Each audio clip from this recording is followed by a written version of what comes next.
and take a look at today. We are doing our 11th day here. This is going to be we're going to finish up PowerPoint 5. This is the end of chapter 6. This is very similar to yesterday. There's actually not a lot of stuff left in the PowerPoint to finish. We're really just going to spend most of our time looking at some more example programs for a little bit more anatomy on some stuff that actually you're not going to see until you get to capstone. So we're going to be looking at some of our overactive and underactive muscles list for the CES distortions that you'll sometimes hear me like mention, but we rarely like practice on. We're going to look at feet turning. We're going to look at knees caving out, heels rising, and what was the last one? Asymmetric weight shift, I believe. So that is sort of what we're looking at. Oh, no, low back rounds. That's what it is. I believe asymmetric shift for Mo. So that is actually what we are looking at today here. So before we dive into that, though, we're going to finish up performance assessments here by talking about, we've talked a little bit about like cardiovascular assessments, then we looked at the overhead squat, and then we looked at sort of those fun Davies test and shark scale test, which is just you versus future you. Well, today we're looking at strength assessments, which are going to be all about figuring out like what type of weight you should be using on your movements. So a lot of times, when we are designing a program, and we look at like our acute variables, right? So I'm just going to pull up like massive acute variables. I can pull up the big chart that we always pull up, but I'm just going to kind of Google one of these. So if I take a look right here, right? These are all the rules for, a client in the strength endurance phase, right? Well, one of the things that's listed once you get down to the resistance section is intensity, right? So we don't really talk about intensity when we're talking about, core exercises. You don't really do a 1 rep max test on core, balance, or reactive, certainly not on flexibility or anything like that. I guess theoretically you could say there's an intensity with SAQ in the sense that like you can, you're performing on like your highest difficulty, but that's not really like a percentage of 1 rep max or anything like that. There's no settings or weights to choose or anything like that when it comes to SAQ. So the only place where intensity is really relevant is when we get to the resistance section. So when you're writing a program, you want to make sure that you are targeting your client specifically, not only like physiologically, but also like athletically, right? Like we want to make sure that when we are choosing our weights for our clients, it is difficult enough that they are almost being pushed to failure. But we don't necessarily just want to like always work towards like a low repetition failure. Sometimes we want to work on our endurance, so that means that you need to pick a weight that's light enough that they can do a high number of repetitions. So when we're looking at intensity, this is used for sort of 2 purposes. Number 1, to make sure that your client is working hard enough to experience like, muscular growth, whether that's in strength, endurance, or size. And number 2, it's to ensure that you're landing in the right energy system. Because if I look over here and I see that my reps are 8 to 12, right? And let's say I can lift, my 1 rep max is 100 pounds, right? So my 1 rep max is 100 pounds. That means that I should be able to do around 75 pounds for like, 12 repetitions, or maybe 80 pounds for 8 repetitions, depending. So, that's what my number is. But let's just say I go in there and I lift 50 pounds, right? 50 pounds is 50% of my 1 rep max, right? My 1 rep max was 100. And if I lifted half of that weight, I do 50 pounds, right? That's 50% of my 1 rep max. And I go in there and then I do 8 to 12 reps because my program says so, right? I'm supposed to do 8 to 12. That's what the trainer said. Well, am I going to experience strength gains or muscular gains? Probably not, because I'm not working hard enough to trigger like growth in my body, right? Like I'm working at a low percentage of my 1 rep max. So I'm not really going to like experience those strength gains. But like if I lifted at 50% of my 1 rep max and I did 20 repetitions, right? Well, that could be exactly what I'm going for. 20 repetitions, I can't do, 21 repetitions was too hard with that much weight.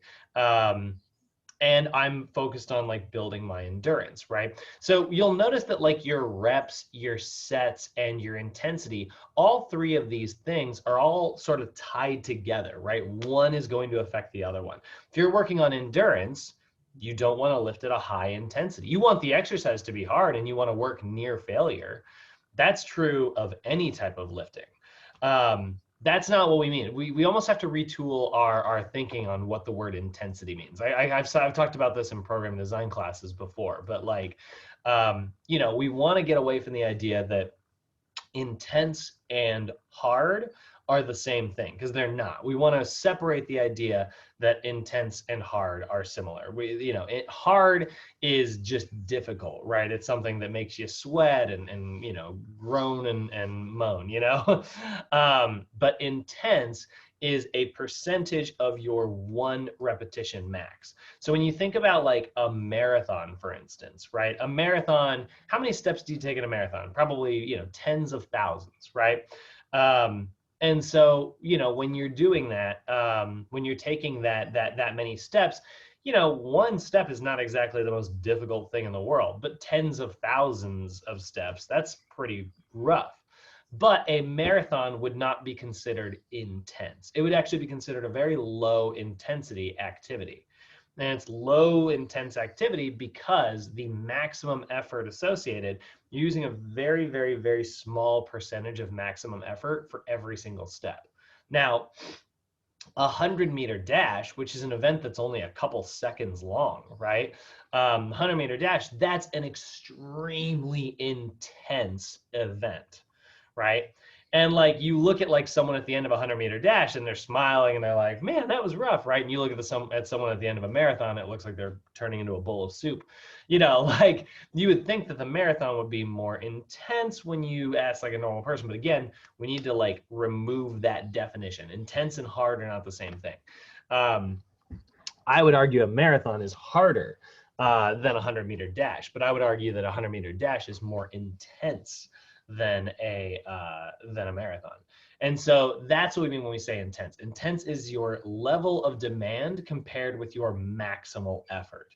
So we need to have a pretty accurate representation of what intensity we should be using with our clients if we're going to write really effective programs. So until now in this assessment class, we've really looked at like posture to choose what exercises to do with our clients, right? We've looked at cardiovascular assessments to determine like what cardiorespiratory intensity for our clients. Well, today, when we're looking at strength assessments, we are looking at, understanding how to gather like a baseline idea of how maximally strong your client is, so that when you're doing the rest of your programs, you can adjust your weights accordingly and make sure that you're not being too intense that your client falls into the wrong energy system, or that you're not being or that you're being intense enough that they are still developing strength, right?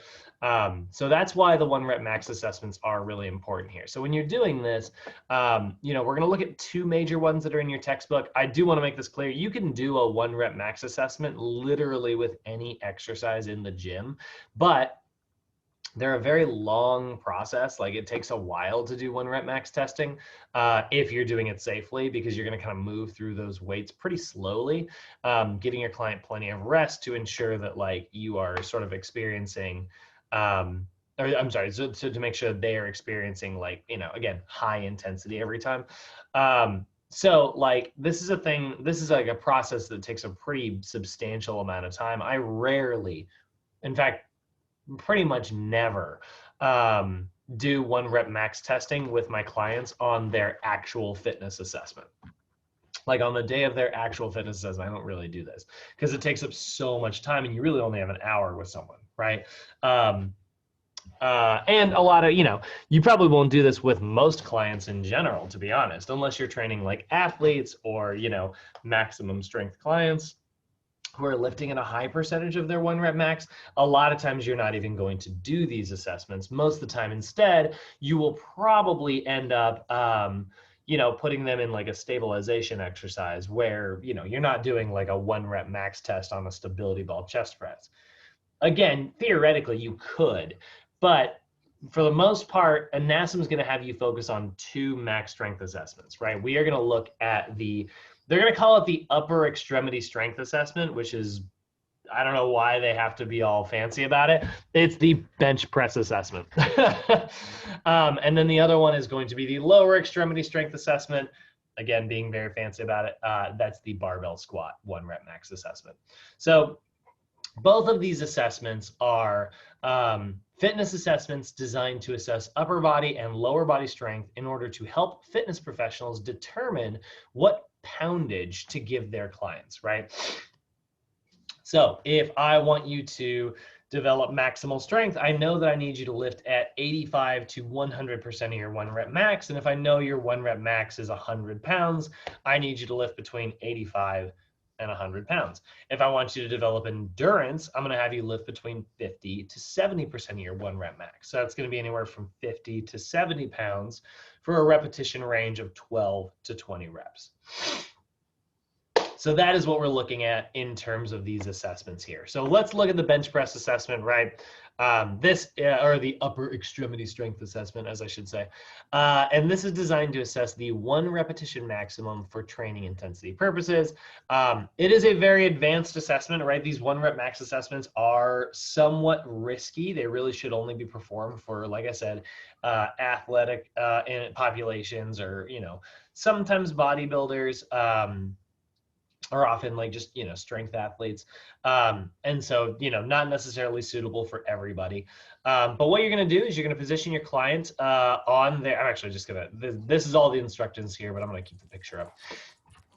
You're going to position your client on a bench lying on his or her back, just in that classic bench press position. Toes are pointed straight forward, and their low back is in a neutral position. We don't want to see any of that. Hold on a second. I love Jeff Nippard. I'm a big fan of his, but I think the way he bench presses is very silly.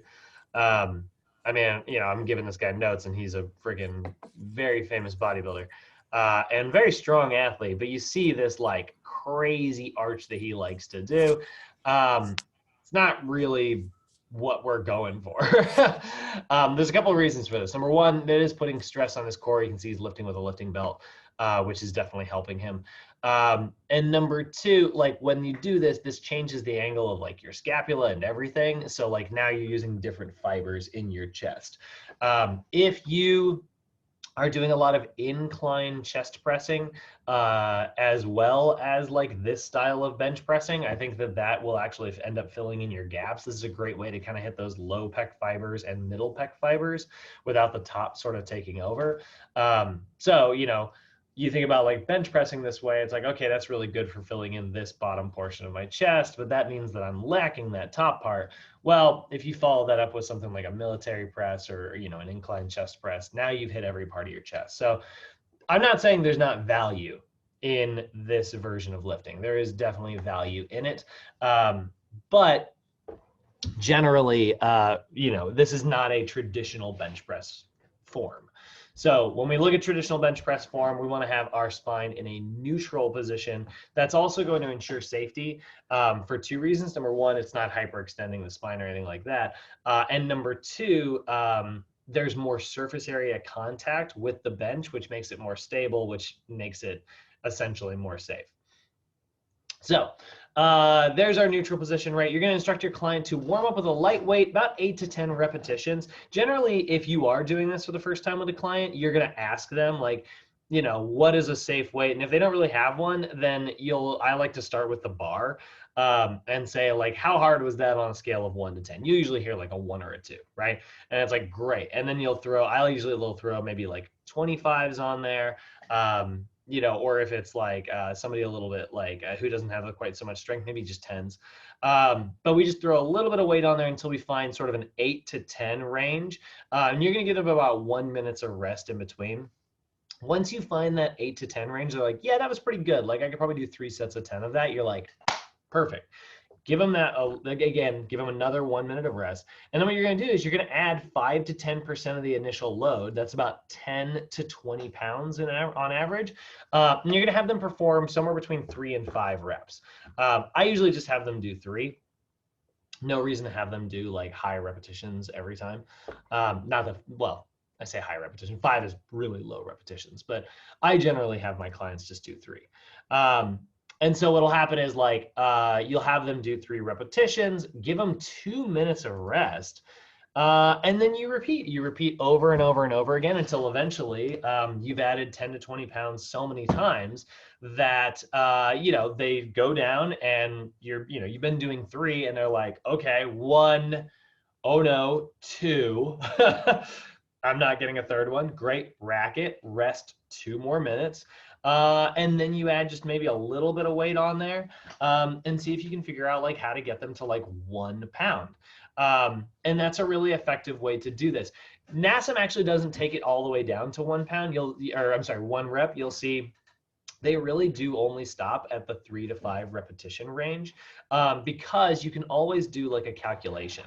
So let's see here, percentage of 1 rep max calculator. So you can download these. I think I actually have 2 of these apps on my phone because I forgot that I had it once and I never deleted it. You can see like 1 rep max chart. There are charts out there that will actually, like, you can chart how many repetitions you did and what weight you did, and that will tell you what your actual 1 rep max is, right? So for instance, if I look at this chart right here, which obviously I see, I know this is just a lot of like random numbers here, but you can see I would go down this side of the chart here. This is the number of reps that I did. This is your like sort of what you did for your 1. Hi guys. Actually, it's still recording. Oh, great. It has a bunch of me cursing on there. Did you guys hear all that? No, I didn't hear it. Okay, well, good. It's like how sometimes they catch the anchorman, like, cussing when he thinks he's cut out. My parents are truck drivers, remember?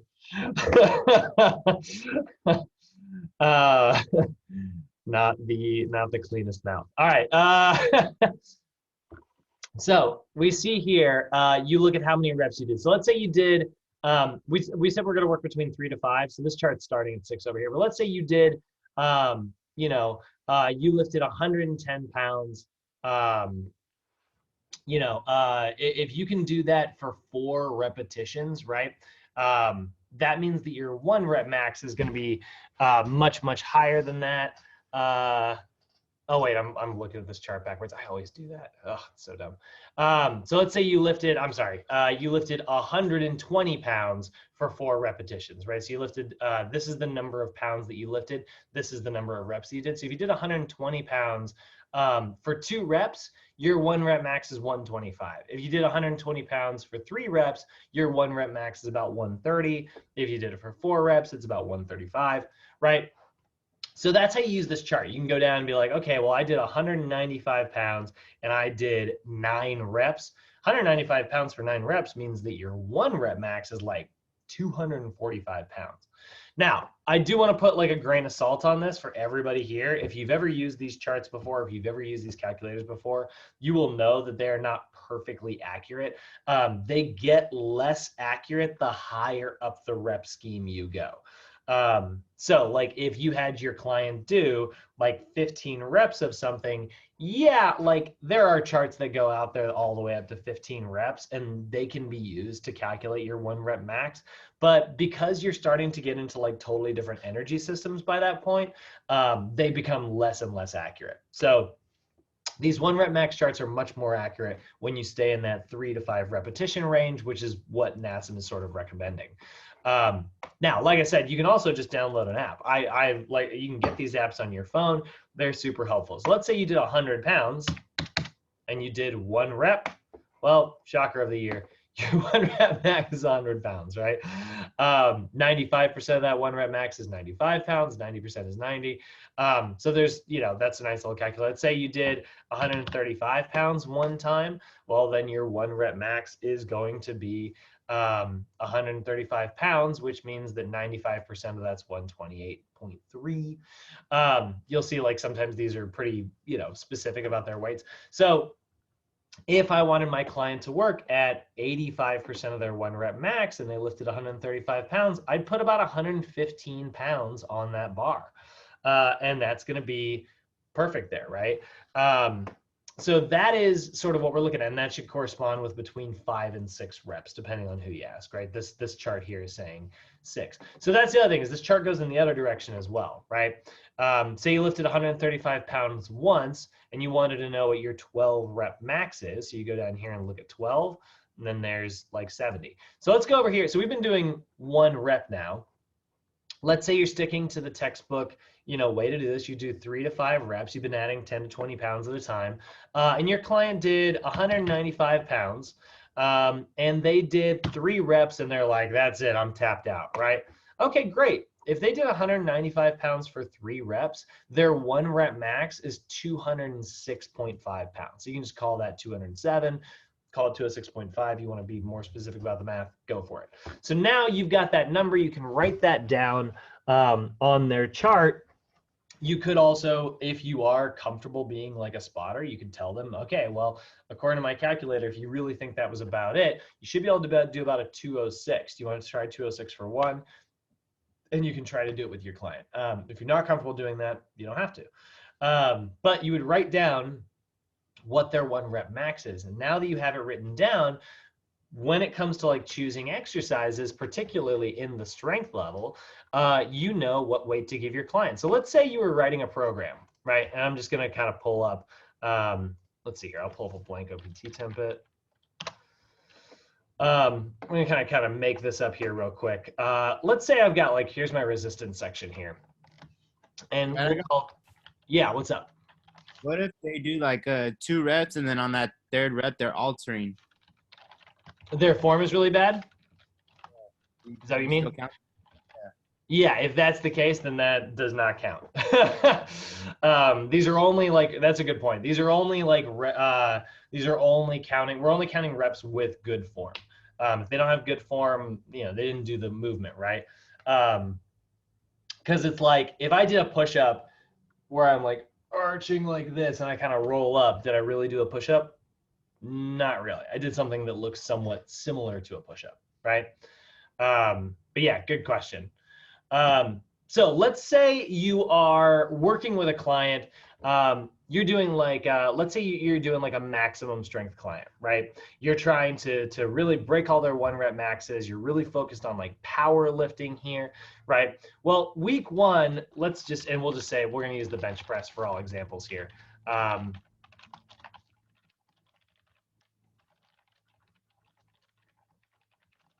So here's 4 weeks of routine for your client. Now, in the past, when we've been writing programs, we usually kind of just leave our repetition scheme the same. A lot of times it'll be like, hey, you're going to do 3 sets of 12 for the next 4 weeks, right?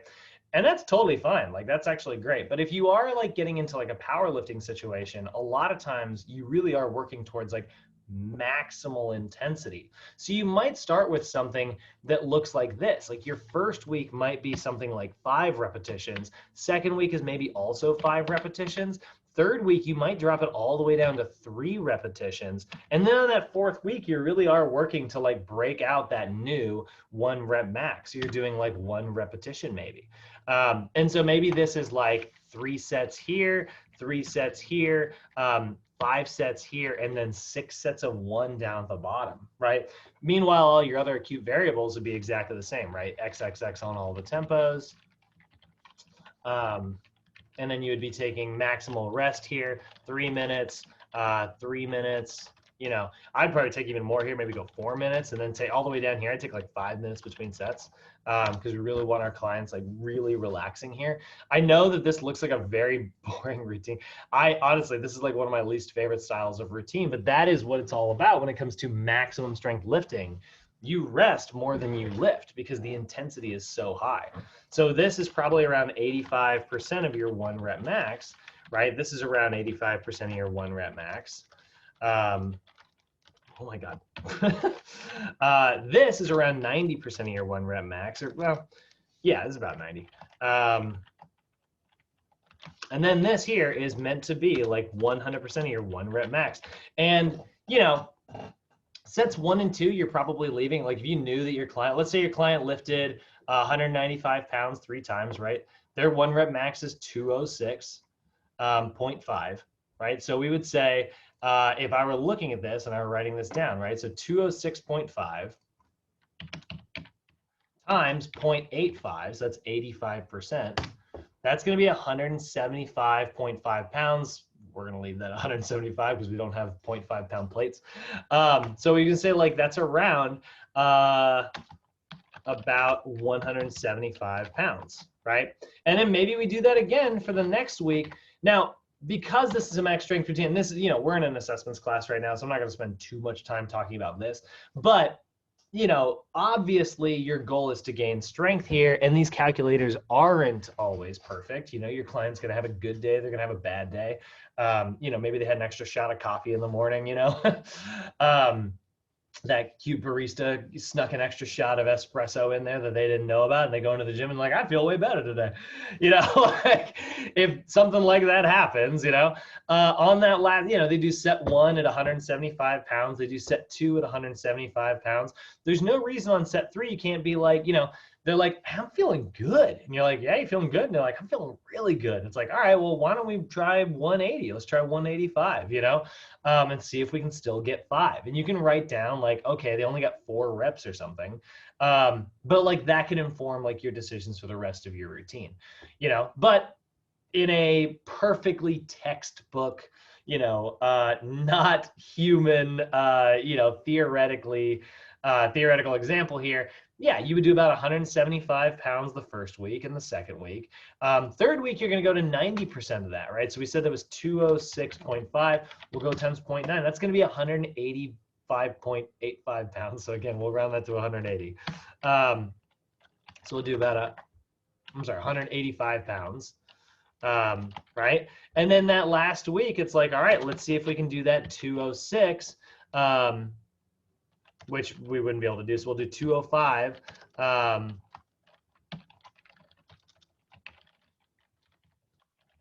Now, on this last set, especially when we get to this last week here, this is where you're treating your workout basically like a new 1 rep max assessment. So they do their first set at about 205. We knew that that was their 1 rep max. And it's like, hey, how'd you feel on that first set? And they're like, I felt great. Let's amp it up. Awesome. That means that these last 3 weeks have been really effective. Let's do it. Let's try 210, right? And then they do it for 1. They do it for 1 again, right? And then you're going to go until like May. Again, they might not be able to complete that. And so like eventually you get to a place where when you are doing these max strength routines, when you are doing this powerlifting stuff, you don't actually have to do very many reassessment days, you know? I should note, by the way, I know we're not really talking too much about program design, but just something that NASM doesn't really address like crazy, and we don't do a lot of powerlifting in the NASM world. It's not really NASM's big sort of niche in the fitness market, I'd say. You know, a lot of ACSM athletes tend to do a lot of this, a lot more of this powerlifting stuff, and you'll see a lot more like NCCA. Which is sort of like the classic like college lifting, like athletic trainers and stuff. But so NASM does not address the concept of what are called deload weeks. I would say if you did a routine like this, right, and you are working towards this super intense, you know, explosive, majorly high intensity, high percentage of 1 rep max stuff, generally, guys, you'll follow this up with like 2 weeks of like a deload, which means lowering all of your weights down and working at a, you know, medium to low intensity for about 2 weeks before you go back on like a, you know, powerlifting cycle again. And that just gives your body time to kind of, you know, your nervous system time to calm down, gives your body a little bit of time to relax. it doesn't necessarily have to always be like corrective exercise. It can still be like lifting and doing these lifts here. Like most professional power lifters, they don't take time off from performing their lifts for their sport. It's not like a lot of traditional periodization the way we address it, right? So they'll still be bench pressing, but they'll lift it 65 to 75% of their 1 rep max for a couple 2 weeks maybe, and that just gives their body time to like adjust to everything. So I won't spend any more time talking about that. We'll kind of get back into the assessment side of things. So this is an example of why doing this 1 rep max assessment stuff is relevant, right? This is why this is actually pretty important. So I definitely recommend downloading one of those calculators. One of my favorite ways to just simply approach this is like, I will often, not take time to redo my assessments when it comes to like my bench press or my squat or anything like that if I'm doing like a big strength phase. But what I will do is I always write down my weights and I keep track of what I'm doing. And in those last couple weeks, on my final few sets, I'm like, let's try to load as much weight on here as possible while I'm still targeting the same energy. I'm not changing my workout, right? Let's say I'm doing 3 sets of 12, and it's my last week doing this movement. I'll be like, hey, let's add some weight on this, for this last like 12 repetitions there and see how I can do. And maybe I only get like 9 or 10 instead of a full 12 repetitions, right? So I'll write that down, and now I've got like a 9 or 10, and I can use these calculators, right? I can go to my 1 rep max calculator app and be like, okay, well, at the end of that routine, last time I did military press, I did, 140 pounds, and I did 8 reps. That would be incredible for me, actually. So now I know around what my new 1 rep max is, right? So maybe my next routine, it's like, okay, well now I want to be lifting for 20 reps, so I'm going to put 105 pounds on that bar, So that's sort of a real world approach to these sort of 1 rep max assessments. Let's take a look at, do you guys have any questions so far? I've been kind of on a tear, actually. Do you guys have any questions or comments? Anything about this that doesn't make any sense? Has anybody done any of this before? Noel, I'm sure you've done a little bit of 1 rep max stuff. You're the football guy.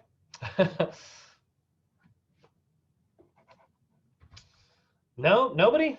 You guys with me? Yeah, I have never done it, and I have no questions, so. Fair. What's that, Charlie? I said, yeah, I've done it before in high school. We would max out on days like that. Yeah, I used that chart before. Yeah, it's helpful, You just kind of keep track of it. You don't necessarily have to always do reassessments. You can just kind of keep track of your numbers. You're right, though. It is inaccurate sometimes. Oh, yeah. Like me, I'm actually a really good example of somebody that it is very inaccurate on. Because I'm great with endurance and I'm terrible with max strength. So like those numbers are like fudged for sure. It kind of depends on like what you train your body for as like an athlete. And Irene, I've had like female students be like, hey, what do you do if you're worried about like, if you do want to do a 1 rep max test and you're worried about like helping somebody up with like a super, super heavy bar or something like that? That's what these charts are for. If you're not confident that, if somebody tells you that their 1 rep max is like 200 pounds, right? And you're like, okay, well, if you get stuck on 200 pounds, I'm going to have a hard time helping you out, right?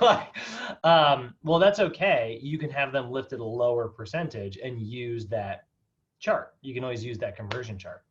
So I've had, the only reason I bring this up, and I'm not saying you would do this, but I'm only bringing this up because I've had other female students be like, well, I'm never going to do 1 rep max testing. And I'm like, no, you like, don't close yourself off. Like, you got this. No, I'm totally down. I'm totally open to it. And thanks for the tip. Yeah, absolutely. Oops. Okay. So squat. This is going to be very fast. So the lower extremity strength assessment, or the squat assessment, this is designed for the purposes of 1 rep max intensity purposes.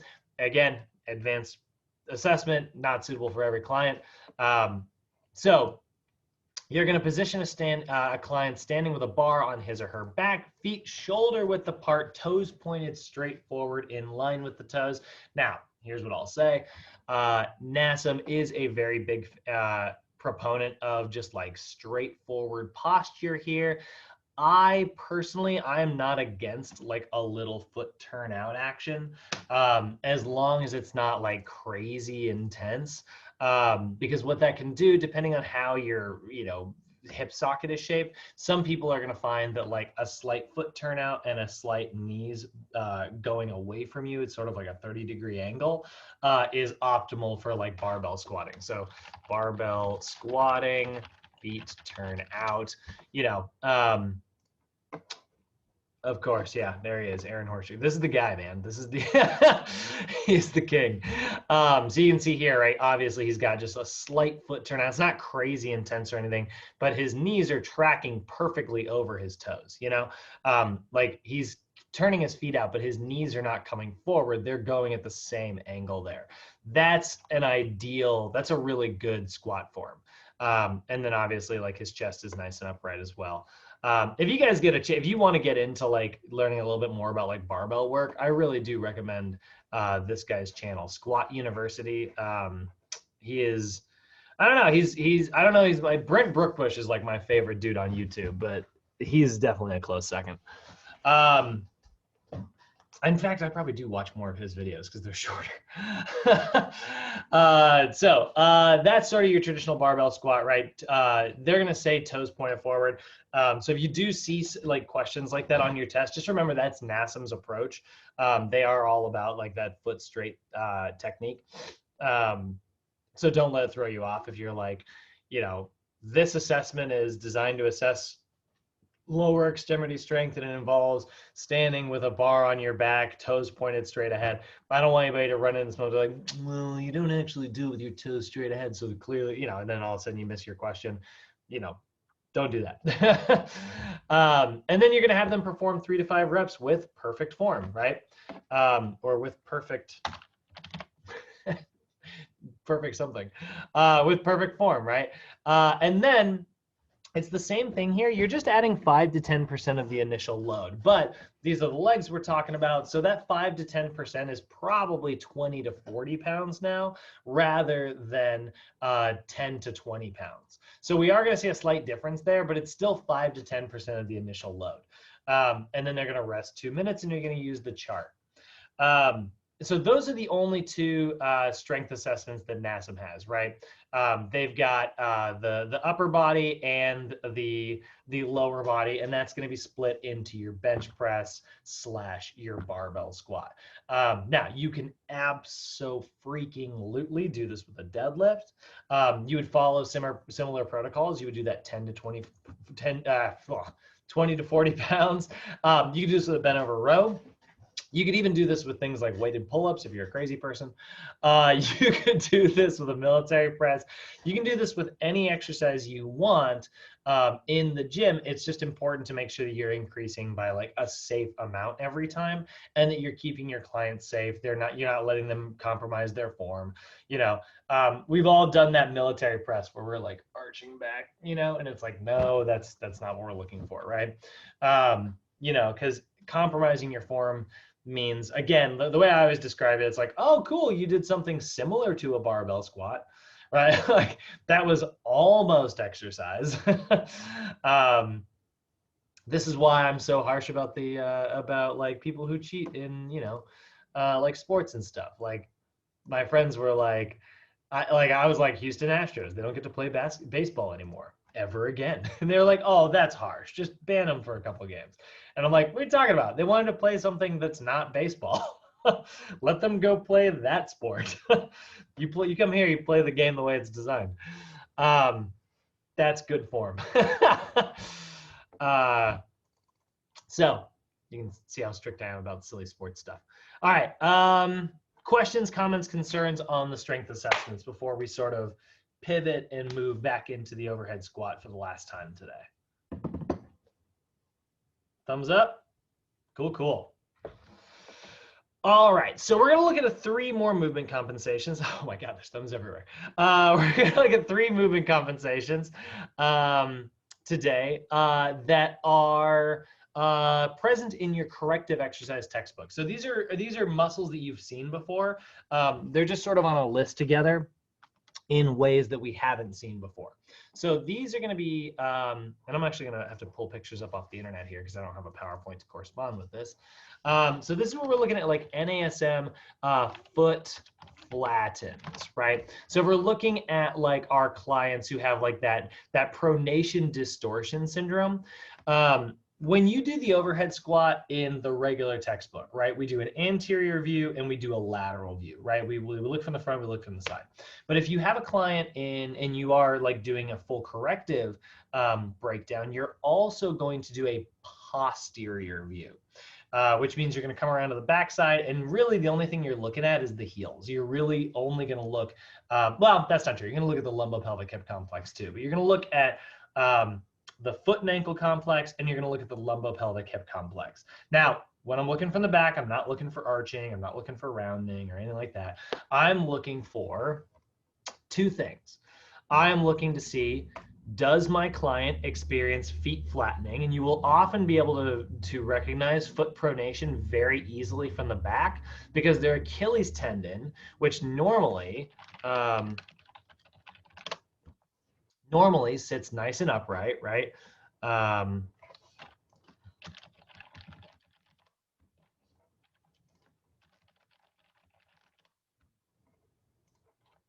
There we go.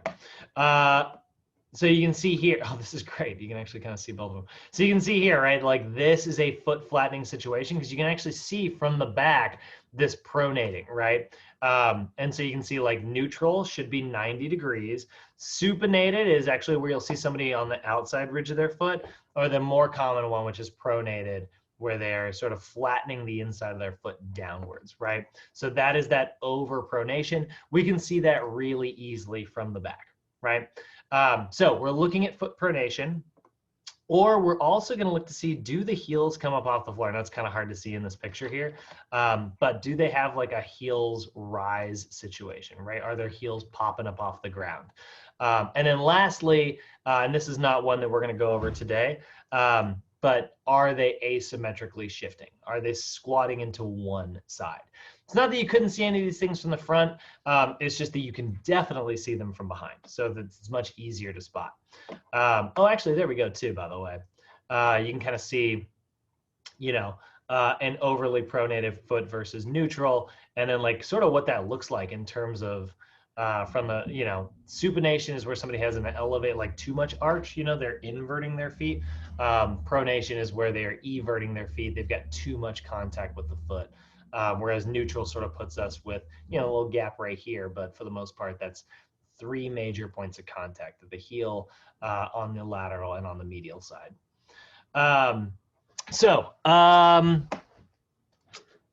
Let's talk about like how to kind of write a program for this. So you're actually going to see some similarities here between heels rising and feet flattening. There's some pretty similar muscles here. So we actually put them into one program because a lot of times you will see people sort of do both of these things. And so we got an example of a client whose foot flattens and heels rise. So I need to pull up our overactive list, NASM CES solutions table. So this is the one that you're going to get later, you know, when you guys get into capstone. This is the overhead solutions table that you want to pay attention to. If we see the foot flattens, right? Our overactive muscles, we know that we talked about this before during static postural assessments, right? Generally, that's an overactive lateral gastrocnemius, an overactive biceps femoris, and sometimes it's the TFL as well, right? Because that's actually pulling all the way from the hip. So all of that is sort of causing, you know, that external rotation, and then that causes, but that doesn't really address the eversion part, right? So like, biceps femoris, lateral gastrocnemius, and TFL, that's all, that explains away external rotation of the foot instantly, right? That muscle is the same. Like look up here, foot turn out, right? Lateral gastrocnemius, biceps femoris, and TFL. But one thing that we're seeing here that's new is the peroneals list, okay? So your peroneals are these little muscles on the side of your shin. These little muscles right out here, right? And their job, you can actually see this little band right here. So you get your brevis and your longest here.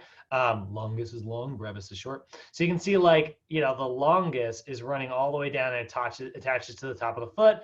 And then the brevis is attaching just kind of to the side of the foot here. So those are your, we just kind of loop those together and call those your peroneals. When they pull, they evert your foot. So the peroneal's job is to take your foot and pull it this way. I'm turning my knee, just the ankle, right? They pull like that. Just like you've got like your tibialis muscles that pull, you know, like this, right? So the peroneals here are going to be on our overactive list. So we got to stretch that out. We want to maybe foam roll that a little bit, get a little pressure there on the outside of the shin, and then stretch that out as well. So when we look at that, right? So we do, how do we SMR our peroneals? Well, those are going to be just by kind of putting that foam roller right on the side and kind of rolling up and down the shin there, right? And that can be a really good way. If you've got a client who's a major everter, like they're a major flat-footed client, this can be really effective. And then we need to stretch that, right? If it does eversion, what are we going to do? We're going to invert, right? So we're going to invert our foot. This is kind of silly looking, but this is actually one of the best stretches you can do. You literally will sit like so, take your foot up and just grab that and give it a nice little inversion pull there, right? You'll actually notice I'm a little bit of too much of an inverter. I've got kind of way too much range of motion here. So that's actually what you're going to do there. One of the other good ones for this is also simply like taking one leg behind, dropping the bottom of your foot like that, and then just giving that a little drag. That can also be a really effective peroneal stretch. Or even just like, this is actually why I do much inversion, standing like this, which is a bad habit. That's a little bit of a peroneal stretch. Don't stand like that. So those are the muscles we're looking for to stretch out for that foot flattening, right? Now the heels rise. So when we see a client who squats down and their heels pop up off the ground, the overactive muscle there, we know that like obviously that's plantar flexion, right? So heels rise squat. When you see somebody, well, I think that's actually on purpose. I'm looking at you, not yoga squats. Just give me. I'm just gonna go back to here. So I'm gonna find a different example. So when you see somebody whose heels rise, right? You see this like heel popping up off the ground action. That is obviously plantar flexion, right? So we know the muscles that do plantar flexion are often the gastrocnemius muscles, right? That's the main calf muscle, but it's also going to be your soleus. And in this case, at that angle, the main muscle that's causing this is that soleus muscle, right? The one that's laying underneath your gastrocnemius, running all the way down to the Achilles tendon there. So we're going to put a lot more pressure when it comes to foam rolling this sort of in this area here where it becomes very fascial. Pull up a different picture.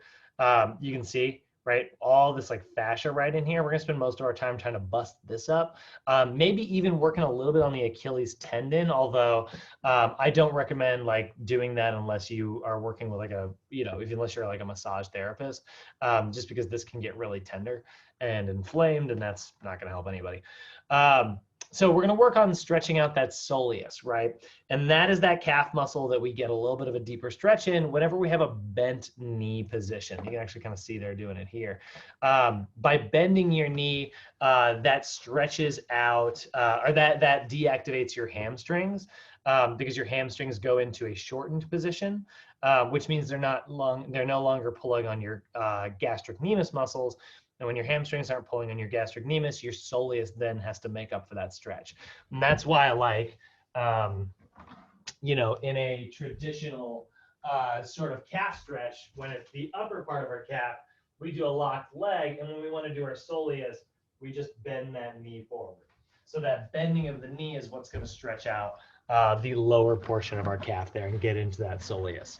So if you are a heel rise person, we're spending a little bit more time working on that.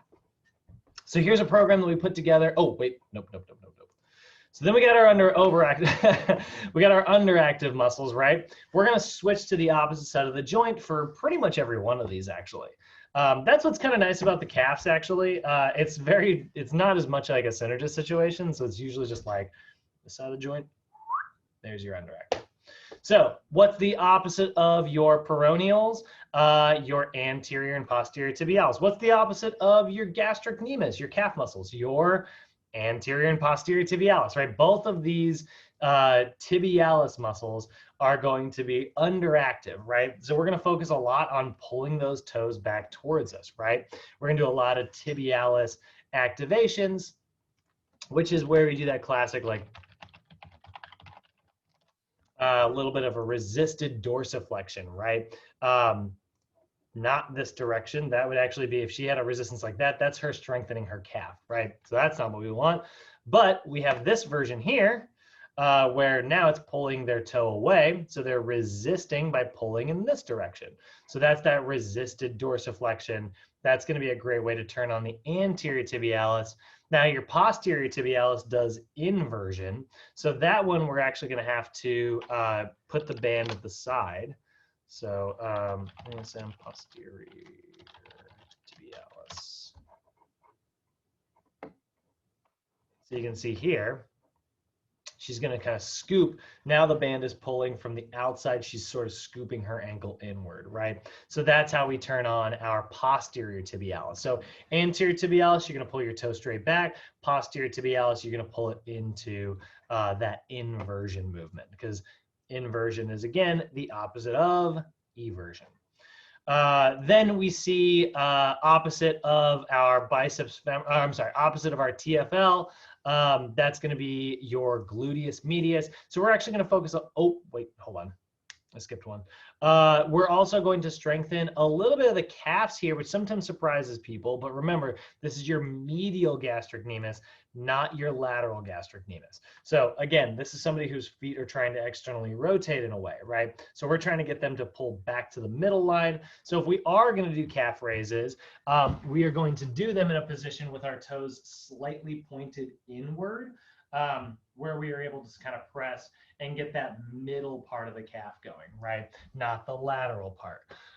And then lastly, the gluteus medius. We're going to get that side butt muscle turned on, because if they are flattening, that means that their knees are probably caving in, and we want to get those knees to cave back out to neutral, right? And that's why you see so many people doing, what is it?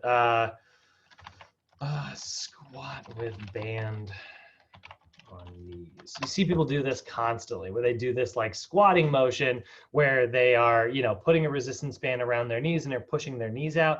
That's to get a better gluteus medius activation, because that medius, right, that outside butt muscle is in charge of that abduction movement, right? Drawing those knees away from the midline. So that is sort of what we're going to strengthen there, and that's what we sort of wrote into a program, right? So we're going to foam roll the peroneals. We're going to get on the side of that foam roller, right? We're going to foam roll the calves, right? We're definitely going to break up the soleus as much as possible, and we're going to foam roll our TFL here, right? So those are our overactive muscles: peroneals, lateral gastrocnemius. We're going to get in the TFL. I could do the biceps femoris as well if I wanted to. I could take a, do like a lacrosse ball, do that little pin and stretch, right? But we just got the 3 up here today. We're going to do a static peroneal stretch, right? Maybe that one in the chair, or maybe that one standing with the leg behind. A static wall calf stretch where we do that runner stretch. Now on this one, we've kind of got that only listed as a calf stretch, which I'm actually not a fan of. I would say wall soleus stretch. I would really be a little bit more specific about that and say the soleus, coaching tip, bend the knee, right? Not that like, both, I would say maybe both versions actually be what you want to do, because you do have that lateral gastrocnemius is still overactive here. But I'd probably put, if it were Mike, I'd probably put more emphasis on the soleus. If I only had to pick one. It's like picking your favorite child. You should do both. And then standing TFL and standing biceps femoris stretch. So again, we're going to work on the outside of that hamstring by doing that classic like twist across, right? And then we're going to get that TFL as we reach away. Get on the recumbent bike for 5 minutes, just kind of pump up the blood. And then we need to strengthen all those underactive muscles. So we're going to do that side iso abs with hip abduction. So there's our first core exercise, right? We're going to get into a plank. A side plank, and then we're just going to lift that leg away into abduction. A regular prone iso abs here is going to be really good. Obviously, both of these exercises, they're not really the best way for us to strengthen these like, these altered like ankle muscles, right? Like there's not a lot of core ankle stuff that we're really addressing here, right? But like, doesn't mean that we can't get them when we get down to, these parts right here. So the side iso abs is going to be really good for the medial glute. The prone iso abs are going to be good for like the, really just the core. And then we've got the single leg hip rotations. Now this is a really good one. Single leg hip rotations are actually where you're just going to stand with your hands on your hips and you're going to take one leg up like so. And you're going to do an external rotation. Notice how my hips stay forward. Like I'm not turning, right? I'm staying here and I rotate that out and I bring it back in. That is going to strengthen my medial glute. It's also going to get a little bit of max glute, which is nice. But because I'm standing in a position like this where I'm up on one leg, it gives me a really good opportunity to pull my toe up into dorsiflexion, right? So I can really focus on keeping that toe pulled back the entire time. And then I'm going to do a squat jump down to stabilization, which the jump down in particular puts a lot of stress on your ability to get to your heels and drop into the bottom of that squat. Because what will probably happen when your client first does it, especially if they are like a heels riser, they'll jump down and they'll land like this. And they'll keep their heels up and they'll kind of stay in that position. So the squat jump down to stabilization gives you a really good opportunity to tell your client, great, now get those heels down, right? And get that chest up. And that little adjustment there is going to make all the difference in the world. So, it's a reactive, we finally got a reactive exercise that actually sort of addresses one of our postural distortions here. Generally, reactive exercises, it's not really what they're for. They're really just for focusing on landing mechanics. But because this is a lot of ankle dysfunction, that's actually a pretty good one. And obviously, you could do a lateral jump down. You could do a transverse jump down. This is just sort of the regular one. But all of those are going to be good. Any questions on heels rise, foot flattens? How are you feeling about that, guys? Robert, I know you got the tight soleus. This is your warm up, man.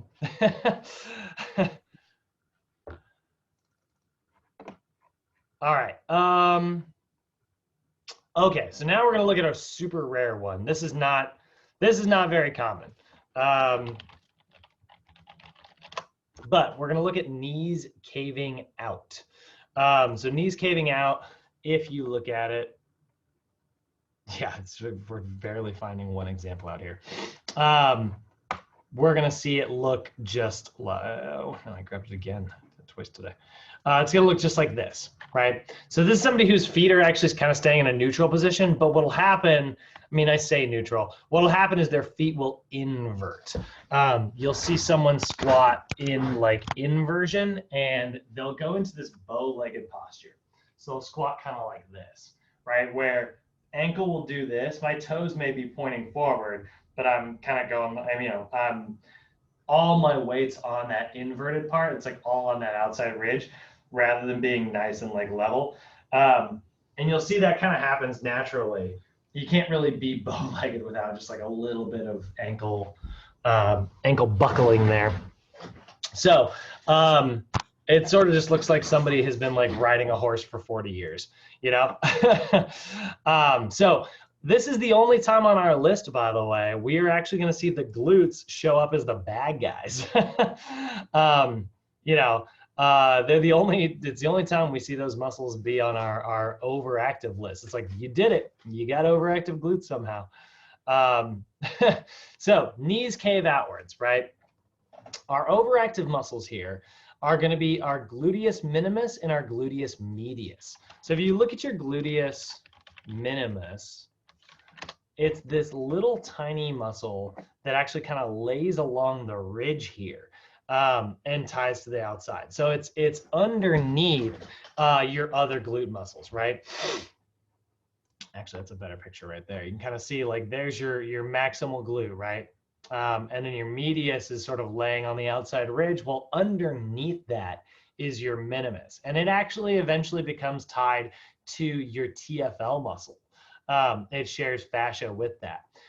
And then you're also going to see this little short muscle right here. See this? This is your piriformis, right? This little piriformis, little shorty muscle right here, that is going to work with the gluteus minimus. But look at how they're both kind of running in the same direction. They both kind of tie to the same spot. Both of those are actually going to be responsible for this knees caving out situation, because they do like a whole lot of internal rotation. They actually pull on this bone because they're tying to the front here that actually rotates the bone inward, which is always kind of surprising when you think about like a knees cave out situation. Actually, that's kind of fun. You can see the nerves there. But again, you think about like these muscles being overactive, right? Their main job is to sort of stabilize your glute. But instead what's happening is they're pulling so much that you're just kind of rotating the femur here, right? You're creating this big like rotary movement as you squat down. That's what's causing this to happen. So the piriformis, the short little butt muscle right back here, and the gluteus minimus right along the side right here. And then, like I said, it shares with the TFL, right? So the TFL is that hip rotator right here. And then the biceps femoris, but in this case, it's not just the short head. So it's not just behind the back of the knee.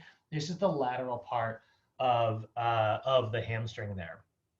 So what's happening is they're not activating the right parts of their glutes. So instead, their body is finding a way to just kind of drop onto the outside of the foot there and drop down like this. This is what you get sometimes when you see people do way too many like sumo squats. And I'm not like against sumo squats, but when people put the weight in their on the wrong part of their foot and do them, it can cause this bow-legged posture here. So they're being abducted and rotated away in such a way that is not productive to an effective squat, right? So we need to foam roll the piriformis. This is actually, this is kind of a fun one to foam roll. Not really, but because it's the only muscle in the body that we really actually use a foam roller on that is considered deep. This is like real deep compared to all your other muscles. It's tucked behind your glute muscles, but it's almost exposed right at this ridge right here. So this is where you're going to kind of place that foam roller. And if you know anybody, if anybody in here knows anybody who has like piriformis syndrome, which is more commonly referred to as sciatica. If you know anybody who has like a really tight piriformis, they'll get this shooting leg pain that will kind of run down their leg sometimes. And it's, you know, their doctor will be like, yeah, your sciatic nerve is getting pinched, right? And that's getting pinched by this tight little TFL muscle right there. Because they're actually supposed to, you know, kind of run next to each other. But instead, when it gets really tight, it actually starts pinching that sciatic nerve that is, you know, this big bundle down here. So we definitely need to stretch out our piriformis, right? And we need to foam roll it. So you can see the way you're going to do this is you're actually going to sort of go into almost like that figure 4 stretch that we do, where you drop one, you know, where you put your heel onto your thigh and pull your knee towards your chest.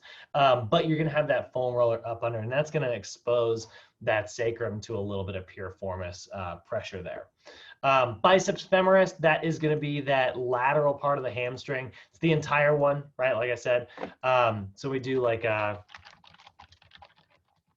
when you're foam rolling this, again, it's pretty hard to do with a foam roller. You can see like, he's got his foot turned out, so he's on his hamstrings trying to get the outside there. I find that a foam roller doesn't quite give me enough pressure. So instead, I honestly like to use a lacrosse ball.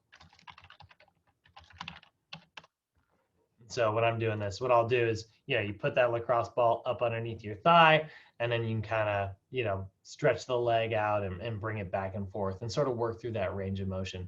This guy's face is absolutely the face I make when I'm foam rolling my hamstrings as well.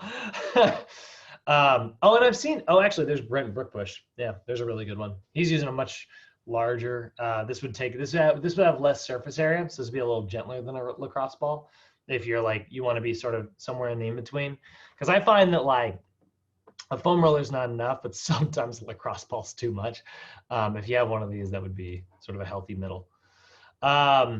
Okay, so those are our overactive, right? All of these muscles on the sort of outside of our thighs, right? So how do we strengthen to get us to pull back to neutral? Well, obviously we're going to see our adductor complex, right? We're adding the knees back towards the center. So we're actually going to squeeze to get that back to a neutral position so that we stop bowing outwards, right?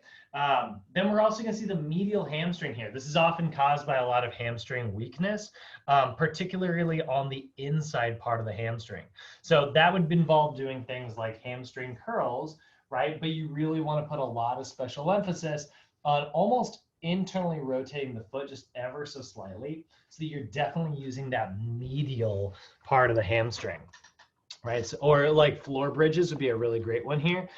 Medial hamstring exercise. So you're looking at that middle hamstring fibers, right?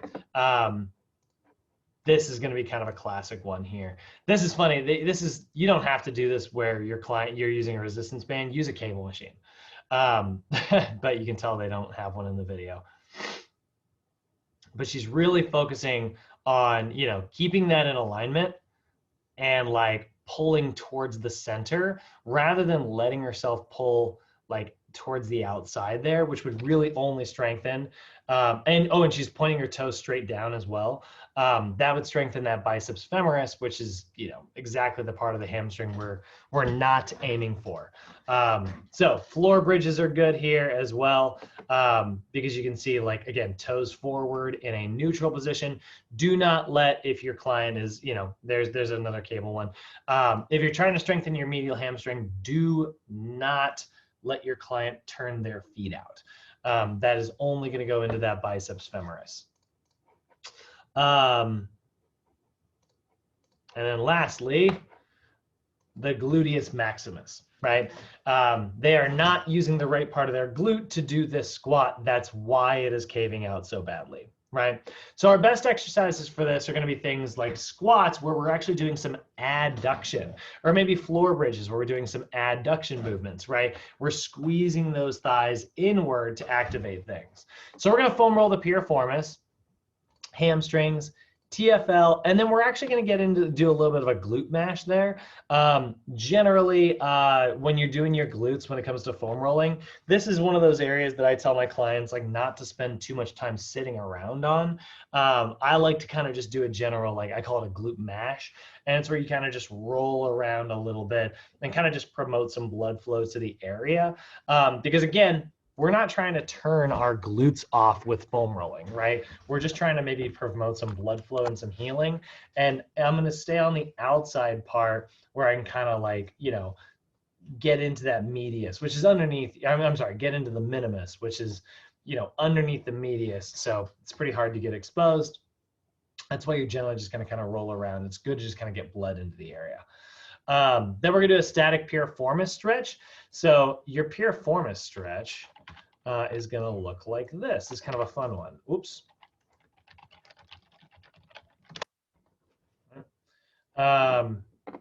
So this is the classic like figure 4 stretch. If you've ever seen that one, that's a really good one. Also, just simply pulling up and across the body. If your client can't handle this, which honestly a lot actually can't, this is not a terrible way to get your piriformis. This is a much gentler stretch. And then if you can actually handle a little bit more advanced, you can do like a bench piriformis stretch. This is one of my favorite ways to do this. You're actually going to take your leg and you want to get it into like sort of a right angle here. And then just drop yourself down like this. And then the further you drop your back leg away, the deeper that stretch is going to be. So this is a really great way to kind of get into that piriformis as well. Obviously, you don't need to use your bed. You can use like a bench at the gym.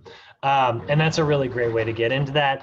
You'll also see, what is that? The scorpion pose, I think is what they call it in yoga, this version right here, right? So all of those are really good. You'll see that that's like a rotary movement as you come across the body. But this is sort of the classic piriformis, right? Then biceps femoris, right? So you're gonna stretch out. Oh yeah, what's up, Irene? Question. Yeah, how long would you usually hold those movements for? About 30 seconds? Yeah, 30 seconds, just like any other stretch. Up to 2 minutes. You know, if you want to do a big 2 minute long stretch, I love it. You know, there's definitely nothing wrong with that. We got a biceps femoris stretch again.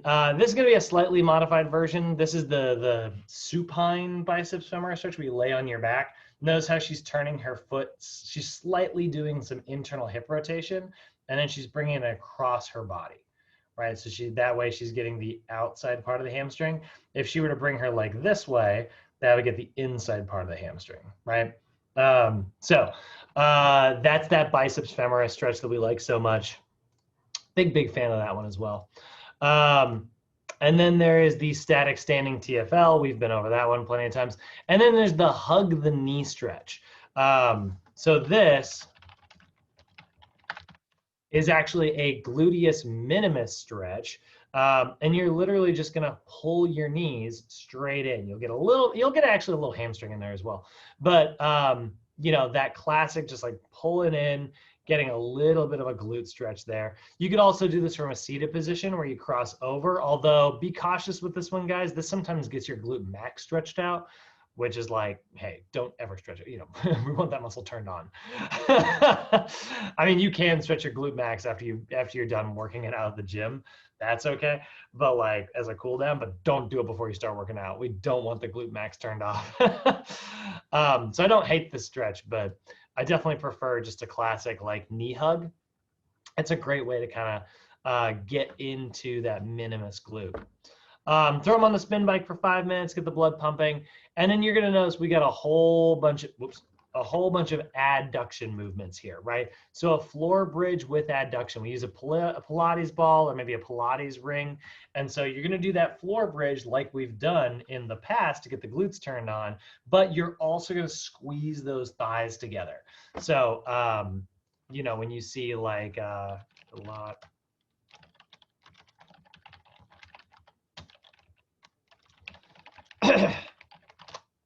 you see people do that like squeeze on the inner thighs as they're going up. That is a classic like adductor. Well, that's an adductor movement. Now this version here, see how she's got the ring on the outside of the thighs?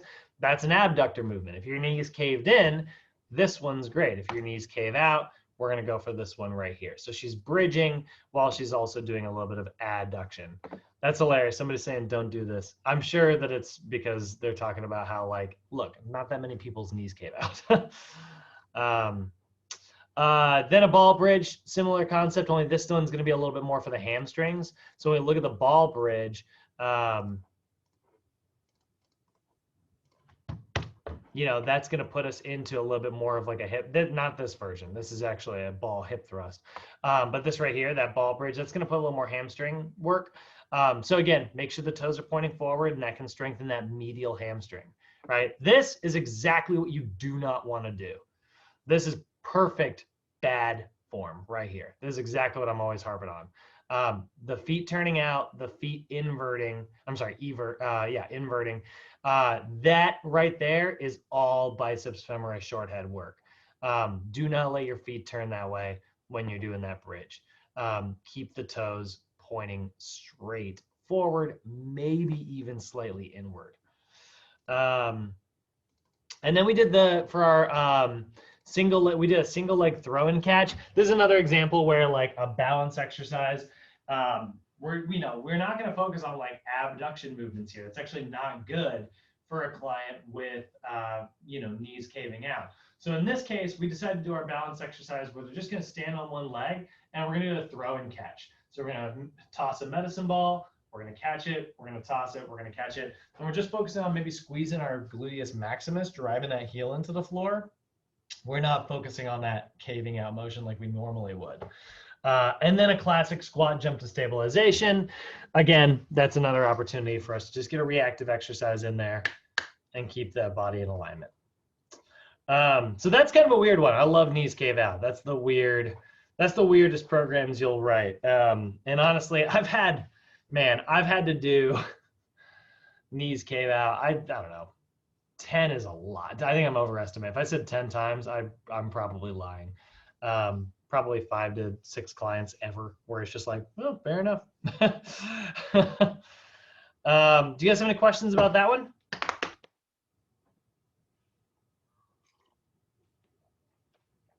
All right, so very special here. Let's look at the low back rounds, AKA my warm-ups.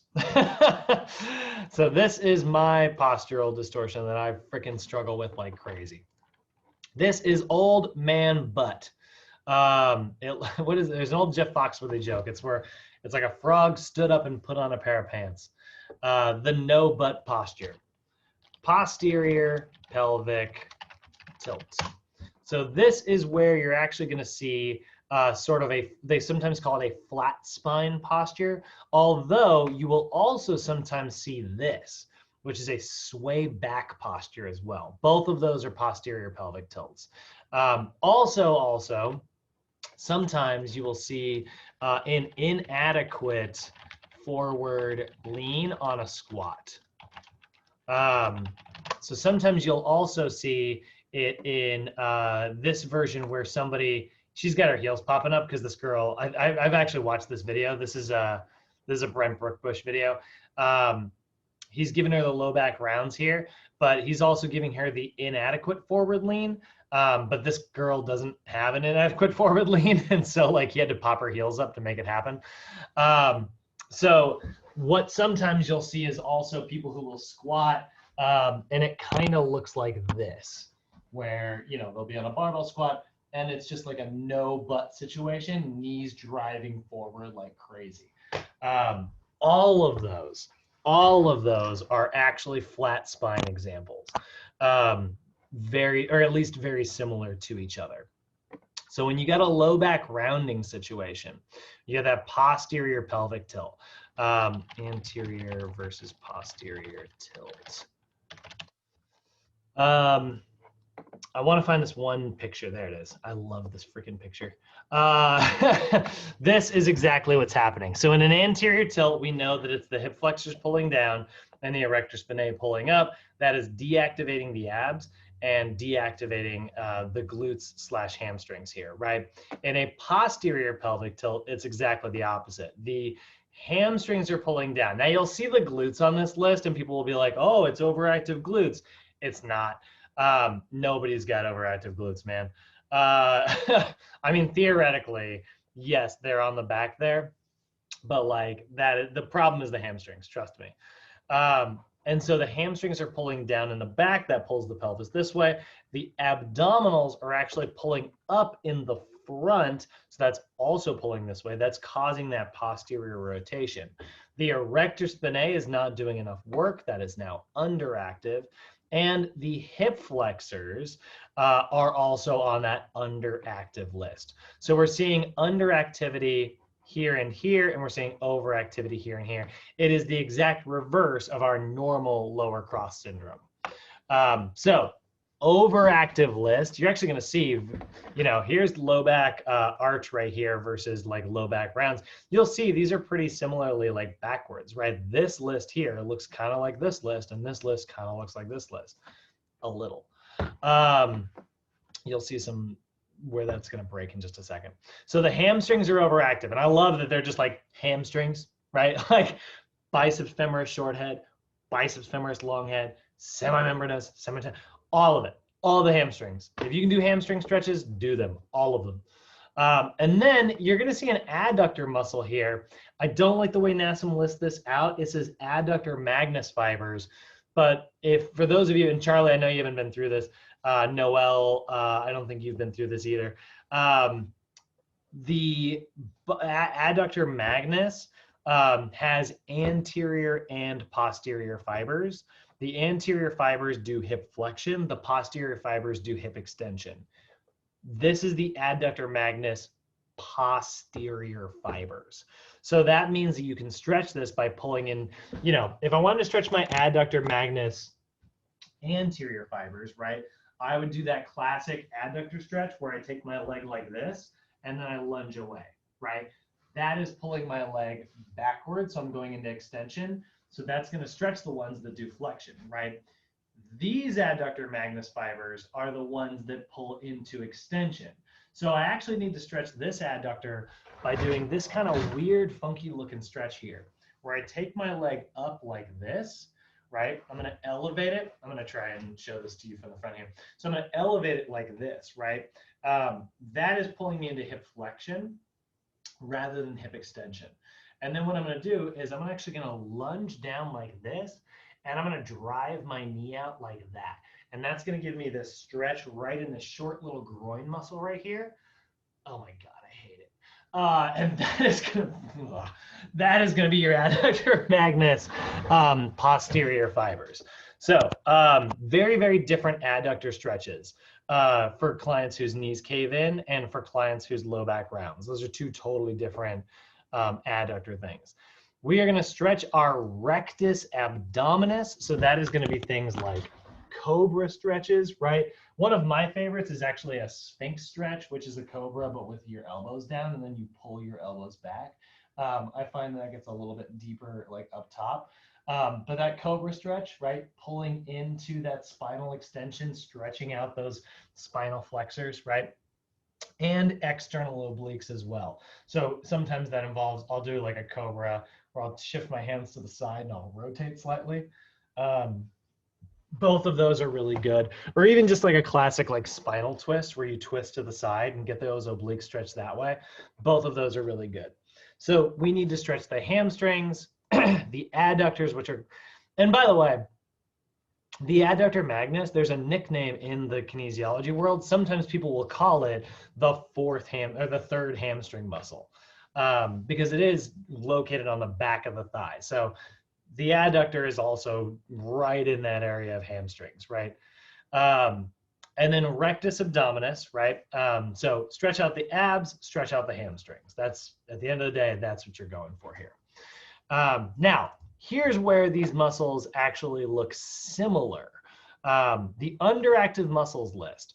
We're going to see the gluteus maximus, but that's also underactive on our low back arching. So why is this muscle on both lists? Well, it's on here for two different reasons. The hip flexors are the opposite of the gluteus maximus. So this is altered reciprocal inhibition. This is firing so much that this cannot fire. On a low back rounding situation, the hamstrings, which are supposed to help with hip extension, are doing all of the hip extension. And that is why the gluteus maximus, right, I told you, is not underactive on here, right? You'll see, I'm sorry, is not overactive. You'll see people say that the glutes are overactive on the low back rounds, and just no. I wish. So the gluteus maximus, this is not altered reciprocal inhibition. This is synergistic dominance. The hamstrings are dominating the glutes, so the glute can't do its job, right? Then we've got the erector spinae. That is totally, yeah, we're seeing the opposite there, right? So the rectus abdominis, spinal flexion, the erector spinae does spinal extension, low back rounding, somebody is bad at spinal extension. So we need to strengthen the erector spinae. Then you're going to see the intrinsic core stabilizers are underactive on both. So again, like we see some similarities between these two. And that's because, remember, like this is somebody who is using their core muscles to crunch and move their spine rather than using their core muscles to stabilize their spine. In a low back rounds person, it's pulling them this way. in a low back arch person, it's pulling them this way, right? So we definitely see like similarities. Like these are two sides of the same coin, right? Both of these populations are not stabilizing their spine. They're moving their spine. Low back rounders move it this way. Low back archers move it this way. But either way, the stabilizers aren't activating because the movers are taking over, right? So we need to focus less on crunches and back extensions and things like that, and focus more on bird dogs and planks and stuff like that. So let's look at how to write it out. This is literally what my warm-up looks like every single day. Foam roll, the hamstrings, the adductors, and I've got the piriformis here. I know it's not on the list, but it is that short little muscle back here, and it also does sometimes contribute to this problem. So I put it on there because you will see there's arguments to be made for it. It's not on the official list though, so I put an asterisk next to it. Then 90-90 hamstring stretch, biceps femoris stretch. So it's like both hamstring stretches that you can do. So one where I'm getting the medial hamstring, that's the leg straight. One where you're getting that twist, right? Adductor magnus stretch, like the one we showed you just a second ago. Cobra stretch to get that ab stretched out. And then supine twist to get those obliques stretched out. Spin bike for maybe 5 minutes just to get the blood pumping.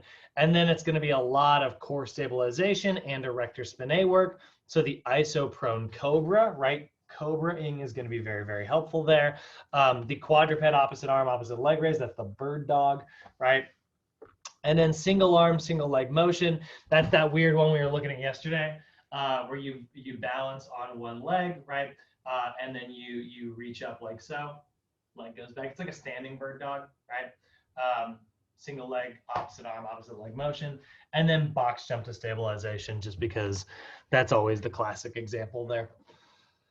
And that is sort of a warm up for the low back rounds. Again, you guys aren't going to see any of these distortions or these muscles again until you get to capstone.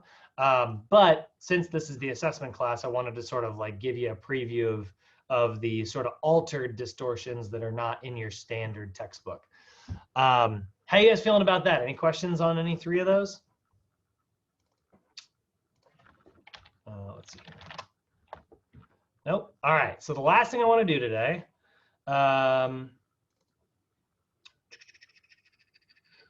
not what I want. It's in this one, right? Yeah. Okay. We want to make up a fake person.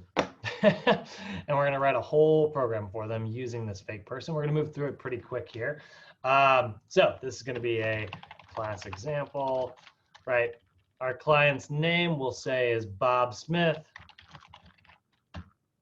Right, let's say that Bob Smith is, this is a sort of an altered assessment form that we sort of put everything together on. I'm going to email this to you today, guys, and then put it in for download so that you can have it. I really like this version actually a lot more than the ones that NASM has on their website because it's all just in one document, but to each their own. Let's say that Bob is 45, weighs the 206 pounds and is 5 foot 11 inches, right? Male, and the assessment date is 11/18/2020, right?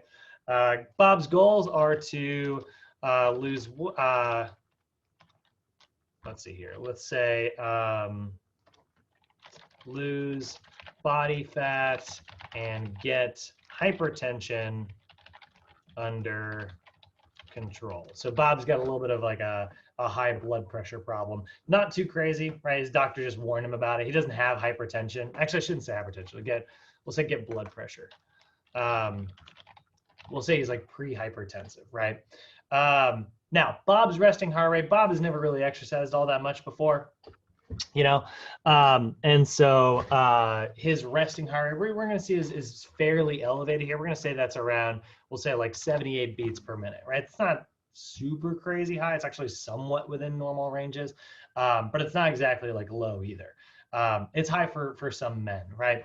Now, if we do the max heart rate formula, Bob is 45 years old. Our max heart rate formula is 220 minus his age, right? Now, if he was on a beta blocker medication, we could actually adjust this. I put this in here.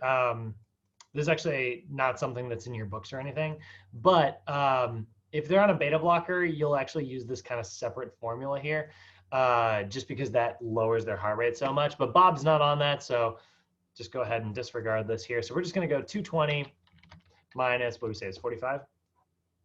How old's Bob? 45.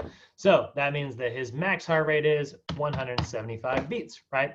Regression formula, that's that 208 minus 70% of his age. So 45 times 70%, 31.5, 208 minus 31.5. That means that his regression is 176.5. So we'll say 177. So both of these are pretty accurate. I'm probably going to base most of my calculations off the regular version. Now, Bob's heart rate training zones on the Carvenin method, right? Now I haven't put him through the 3-minute step test yet, so I don't know if he's going to get zone 1. I don't know if he's going to get zone 2, or I don't know if he's going to get zone 3. But I can run his numbers here, right? I can calculate these. So that's his max heart rate minus his resting times intensity, which zone 1 is 65 to 75% plus resting heart rate. So we go 175 minus 78 times 0.65 plus 78. So that's 141. And then we do the exact same thing. 175 minus 78 times 0.75 plus 78 to 151. Now I'm just going to go to a calculator so I don't have to do the rest of these.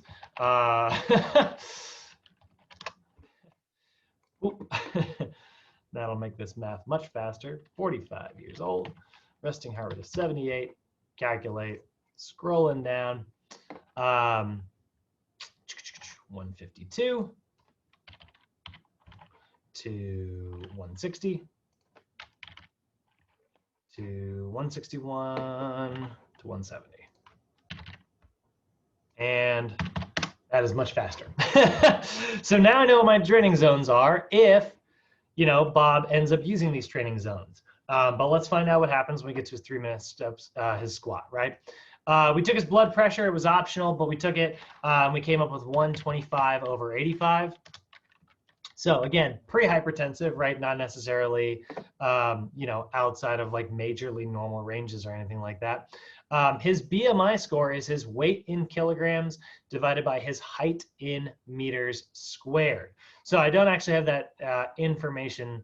I do have that information right here, but I have it in the inches version. So I am going to do the dumb American version here real quick.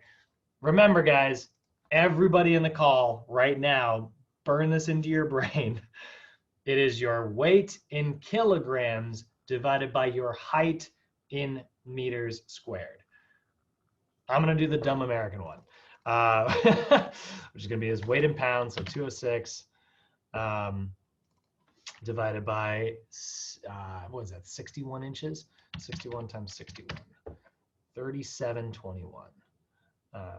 206 divided by 3721 times 702. Bob's BMI is 38. Really? Is that right?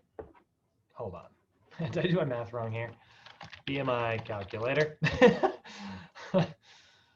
511, 208. Yeah, 20. No, yeah, that's totally wrong. 29 is his BMI. That makes way more sense. I was like, there's no way somebody 5'11" would be that obese. Yeah, he's not even obese. He's overweight, which is what I was aiming for. What did I do wrong? 60. Oh, it's the wrong number. I did the wrong. That's not right. 5'11" is 71 inches. 71 times 71 is 5,041. 208 divided by 5,041 times 703. 29. Okay, there we go. All right. Sorry, that was mostly for me. You guys didn't need to see that. All right, 29 is his BMI. Body fat. Now this is optional. I'm very bad at making up millimeter measurements, but let's see if we can do it right. Durnin Womersley chart, right? Let me see. I got to make up a fake estimation here. Bob is between this age range, and his body fat percentage is probably around like 30%. So let's. Okay, so we'll aim for that. Okay, so we'll say like his biceps was. I'm trying to get to. Yeah, his biceps was maybe 15 millimeters, right? Triceps, we'll say, was 25, we'll go 30 millimeters.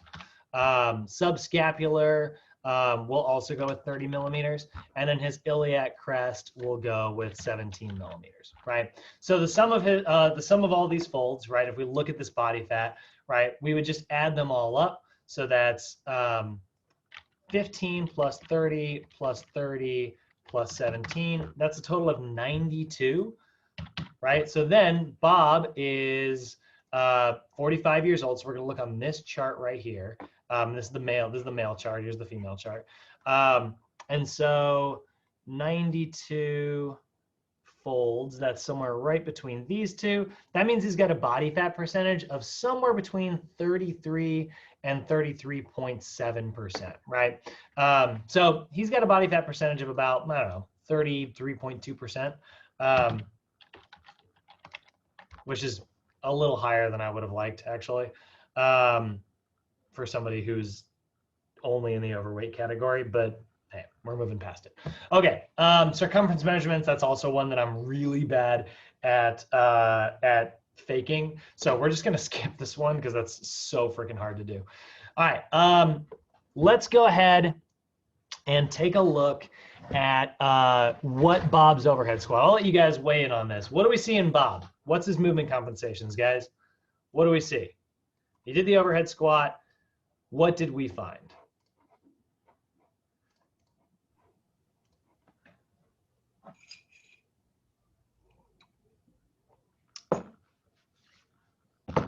Feet turn out. Pronation distortion.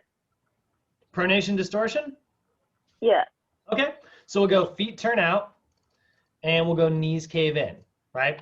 So we'll go yes, yes, yes, and yes. Why are these not lined up properly? Well, that'll drive me crazy. All right, whatever. There we go. So that's what you see, right? Feet, his feet turn out or his knees caving in. Let's give him arms fall forward as well, just for the sake of argument, right? Not that we're trying to mess this guy's posture up any worse, but you know, let's say that's what we're seeing, right? So he's got feet turn out, he's got knees cave in, he's got arms fall forward. That's all pretty standard stuff. Sure enough, during the single leg squat, obviously, you know, if his feet were caving in on the overhead squat, they're definitely going to cave in during the single leg squat. And then during the pushing and pulling assessment, we didn't see a low back arch or anything like that, so that's not so bad. Actually, I'll put nose here.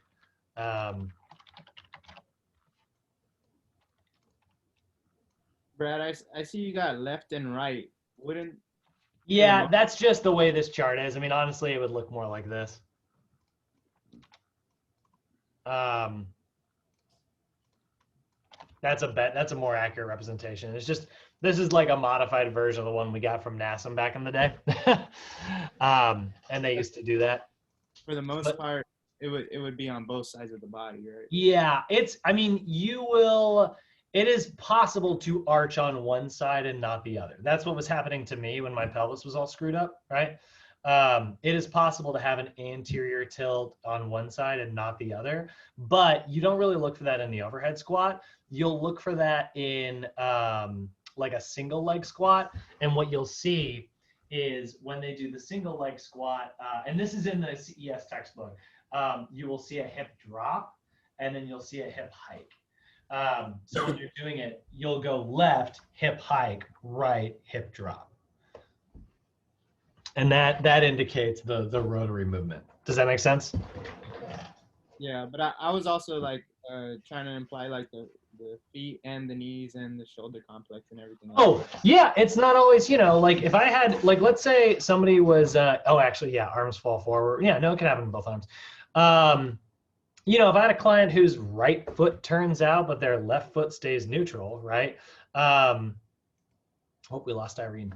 Then I'm going to give that, that right foot a little bit of extra TLC. Maybe I'll be like, all right, well, we're going to stretch out your calves today, and I'll do the right foot 30 seconds. Then we do the left foot 30 seconds. Then I do an extra one for the right foot a second time, That way, like, I'm addressing tight calves on both sides, but I'm especially addressing that right side. Yeah, you will see asymmetries like that every now and then. Let's do it, actually. We'll do that with this guy. We'll say that his left foot turns out, but not his right. He drives a clutch. Is that actually the question you asked, Robert? Yeah. Yeah.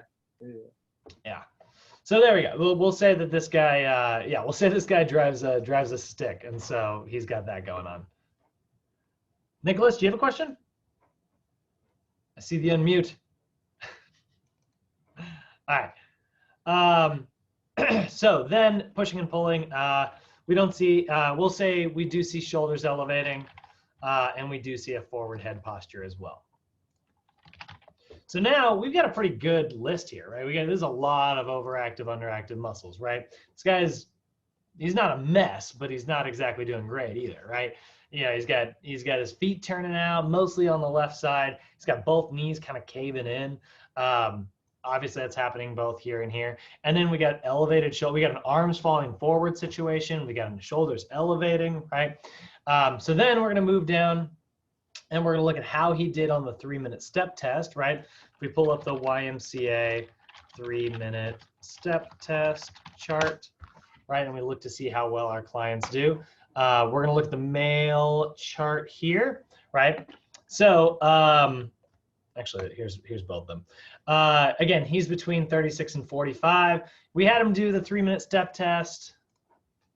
So we had Bob do the 3-minute step test, and his recovery pulse was, let's say, 123 beats per minute. So we took it, and he wasn't like super out of breath or anything at the end of the test, but his heart rate didn't recover that quickly at the end of the test. So he got a 123 here, which means if we look at his age of 45, that's somewhere right between below average and poor, right? So we'll just put below average here, right? Which means he's going to get a zone 1 workout, right? So he's going to get a zone 1. So when it comes to like, those earlier when we calculated all these zones out, I'm really only going to focus on this first one here, right? He's going to be between 141 and 151 whenever we got him doing cardio. So we're going to say 141 to 151, right? We pull it from up earlier on our assessment. Because we did the YMCA step test, we don't need to do the Rockport walk test. And then we had him do his Davies test. Let's say he got, 16 touches the first time, 17 touches the second time, and then 18 touches the third time. So he got better every round. Let's say it took him 9.6 seconds on the Sharks test. The first time he got a little bit better at it, 9.4 seconds. A little bit worse on his left leg. We'll say that was 10.2. We'll say that for some reason this one got even longer. We'll say 10.5. So there's an overall assessment sheet for good old Bob, right? Well, now we lost somebody else. We lost Noel. I must be kicking you guys out of the call. I'm sorry, guys. My internet must be acting like a jerk. So that is sort of an overall like filled out assessment form. So now I can write a program based on this, right? I can give him the right type of cardio, I can give him the right type of stretches, and I can give him the right type of like strengthening exercises. So, let's just say we're gonna put Bob on a 2-day, we're gonna put him on a 2-day routine, right? We'll do like a 2-day split here. So I'm gonna copy this whole thing and just make a second page, right? And we'll say, professional's name, this is our class example. Client's name, what was it, Bob Smith? Today is, you know, we're going to have him do his first workout. It's the 18th today. We'll have him do his first workout Monday, the 23rd. So we're going to say 11/23/2020. His second workout will be 11/25. So that'll be the day before Thanksgiving. We're going to put him in phase 1. Charlie, I know some of the phase stuff, we're moving quick, but bear with. So we're working on phase 1. Again, Bob's goals, they're the same goals as before, right? Lose weight, lower blood pressure, right?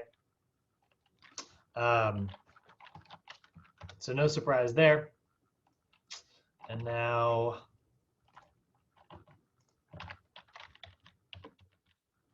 all right, so now, I guess I need to fill this part out. All right, so now we write a program, and we're going to write this super fast at lightning speed. So workout A, and we'll call it an S thing. We're going to look at this, and we're going to call this workout A, and we're going to call this one workout B. So we're putting them on a 2-day total body split. And that way we can address like certain overactive muscles on one day and certain overactive muscles on another day. And he doesn't have to have a warm up that's like 20 minutes long, right? So our probable overactive muscles, if we look at our list, right? We know that the feet are turning out, we know that the knees are caving in, and we know the arms are falling forward, right? And we see the shoulders elevating and a forward head posture. So we're going to see a lot of like upper body neck dysfunction, overactive lat muscles, overactive calf muscles, TFL, and biceps femoris, right? So that's a large working list here. So let's break it down to maybe 3 muscles per workout, right? So we're going to SMR the lats every time on both workouts, because like that's contributing to basically every dysfunction that he's got. And then we're going to SMR the lats, TFL, and calves, right? So those are going to be like our big foam rolling techniques that we kind of hit every single time, right? Like those are just so common on both of his lists that we can kind of have the same foam rolling technique just to kind of get the blood pumping and get everything flowing before our workouts. Then we're going to do slightly different stretches each time. So on workout A, we'll put a little bit more emphasis on the lower body. So we're going to do a little bit more like lower body stretches. So we're going to go with a static biceps femoris stretch. We'll go static wall calf stretch. Let's go with a static standing TFL stretch. And we'll do one more. Let's do that static ball lat stretch, right? Then we'll put them on, let's just say the treadmill for 5 minutes, right? We're gonna do one set of each of these, right? That's gonna be 30 seconds each for all of our movements. And we'll put 5 minutes on that treadmill. Okay, so that's a decent enough warm up for workout A. Like I said, this is going to be a little bit more lower body focused, so we stayed in the lower body a little bit more. Workout B is going to be a little more upper body focused, right? They're both total body routines, make no mistake, but putting a little bit less emphasis in one place, a little bit more emphasis on the other. So we're going to definitely get that ball lat stretch again, right? Because that's just so common on both of those, right? But we're also going to get that pectoral wall stretch this time, right? So we really get into that upper body and focus on driving those shoulders back. And then let's get like an upper trapezius stretch, right? We see like he's got that shoulder elevation problem. We'll do a static upper trapezius stretch. Actually, these should have been static.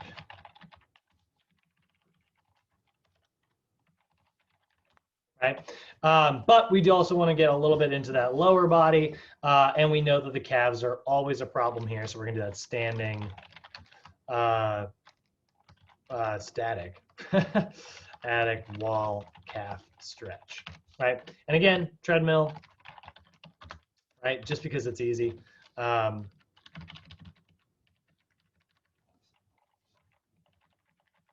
seconds each, 5 minutes on the treadmill. Cool. So now our movement prep is going to look very different in both of these routines, right? We're probably going to address a little bit more of the lower body dysfunction on one side, a little bit more on the upper body dysfunction on the other. So for our core, let's do, let's see here, like a prone cobra would be really good because that's, well, wait, no. Hold on, this is the lower body day. So on the core, let's go with like a floor bridge, right? So a floor bridge is a great way to get those glutes turned on. That's going to be working opposite of that TFL, right? That's going to be working not opposite, but hopefully, you know, taking over for that overactive hamstring muscle. So floor bridge is going to be a really good option here. And then let's do one balance exercise here. Let's go with like that single leg balance with reach. So we really get like the glutes turned on, right? You guys know how much I friggin' love just the frontal and the transverse planes, right? So we'll do the single leg balance with reach, right? And then we'll do, let's do a lateral squat jump to stabilization. Right, so we just do a little lateral jump, hold, little lateral jump, and hold. We'll do 3 sets of each of these. We'll keep it really simple. We're just going to take it down. We'll do 20 reps here, 10 reps each here, and then we'll do 8 reps here. That's going to be a slow tempo, slow, and we'll say 3-second hold on landing. Right, and we'll do this as a circuit, 0 seconds rest, 0 seconds rest, and let's just give them like 30 seconds rest at the end, right? We can give them up to we can give them 0 to 60 seconds rest. We'll go halfway in between. That way it feels a little bit like cardio. We want our movement preps to be somewhat similar from workout A to workout B. That way our session time is always somewhat similar. So let's go down here and we're gonna do exactly the same thing. We're gonna focus a little more upper body, right? So this is gonna be like a floor prone cobra, so we get the lower traps turned on, right? That's our core exercise. Our balance exercise, rather than doing a single leg balance, that's all kind of hip work. Let's get that single leg lift and chop, right? That way we really have a chance to kind of turn those shoulder blades on, right? So we do a single leg lift and chop. And then we were doing the lateral squat jump to stabilization last time. Let's do a transverse squat to stabilization this time, right? So we'll do a transverse squat jump to stabilization. So before he was jumping side to side, now he's just going to do a little 90-degree turn, right? And we'll keep it, we're going to keep our reps exactly the same. We're going to go 3 sets of everything. Tempo is exactly the same, right? And that way, again, my workout A and my workout B, for the most part, they should be about the same time. I should be at the same point in both of my sessions simultaneously here. And that's going to keep, you know, some consistency. It's going to make it, the numbers are the same. So if my client's doing his homework, he has an easy time following it. You know, all of this is going to work pretty well there. Then I'm not going to go through and build the, well, yeah, we'll move. I have a quick question. For the wait, okay, where did you add the transverse squat jump? Is that for upper body? Would I put that in upper body day? Yeah, I mean, can you scroll down? So reactive is pretty much always lower body, no matter what. Okay, understood. So because of that, it's, yeah, I mean, yeah, I'm doing a squat jump on like upper body day technically. But that's because it's movement prep, not part of my resistance. So okay, yeah. I was just curious about that. No, that's a good question actually. And you could skip it, by the way. You could do, guys, this is a very sort of like symmetrical setup. Let's say I didn't want to do it this way. What if I decided to change it up? What if I did this instead? I put 2 core exercises and 1 balance exercise and then skipped reactive on workout A. And then if I did no core exercises, 1 balance and 2 reactive on B, I should switch those because that'd be very, you know, I could put 2 reactive exercises on leg day. Then I'm still hitting the same amount of like movement prep over the course of the week, right? Me personally, I try not to do that. I try to keep it kind of symmetrical every time, but there's nothing wrong with doing that. So yeah, you could totally change that up, Charlie. So let's go, let's see here. We're gonna pick a sort of a total body routine here, and we'll throw a little bit more emphasis in certain directions. So let's go with like a step up to balance with curl to press, right? So that way they have to do that step up, they're gonna do the bicep curl and the shoulder press, right? So, you know, obviously there's a little bit of upper body work in here, but it's still very much a leg exercise. Let's do a ball squat with hip abduction, right? So they get that ball squat, but they're doing like the push out on the knees the entire time. Let's do, you know, let's go a little bit upper body here and get just a little bit going. Let's do like a walking lunge with lateral raise. So they do a walking lunge, they get a little lateral raise in there, right? And then let's get just like a little bit of upper back work in with the legs as well. We'll do a bent over, I'm sorry, we'll do a deadlift to bent over row. So they're gonna do like, they'll have a deadlift position, they'll go down, they'll do a row, and then stand it back up. Down, row, and then stand it back up. So sort of a lot of combo movements here, right? And you'll notice we've got upper body work kind of in with our routine, but for the most part, we're kind of focusing on like leg stuff here, right?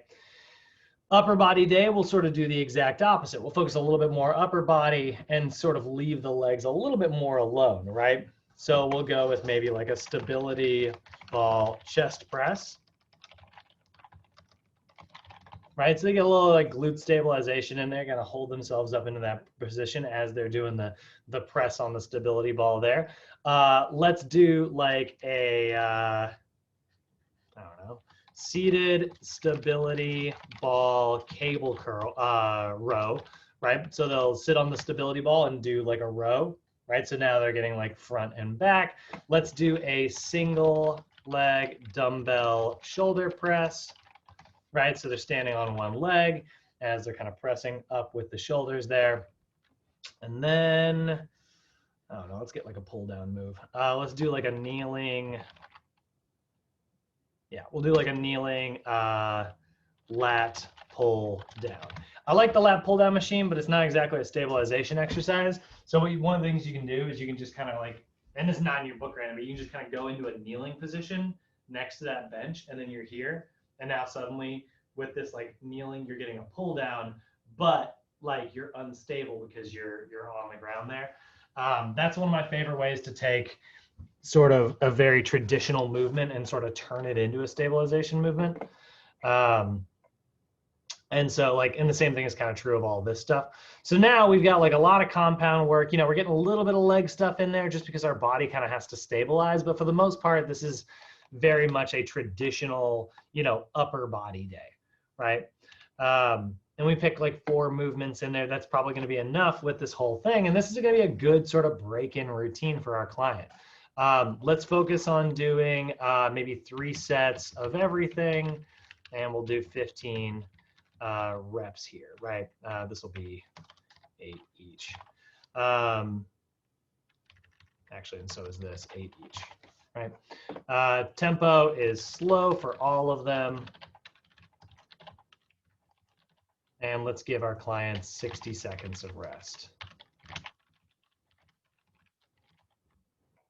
And then I need to copy my cool down. For my cool down, I'm gonna do the exact same thing. I don't need to do the exact same thing. That's a very fast way to kind of do this, is just to kind of keep it the same. And it does work, it's still effective. And then we'll do the exact same here. So 3 sets.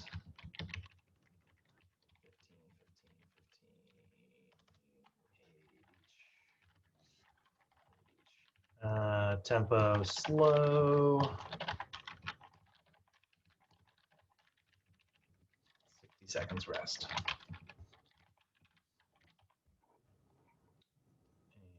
And copy. Paste, copy, paste. And there we go. There's our routine for Bob. Yeah, the what's up?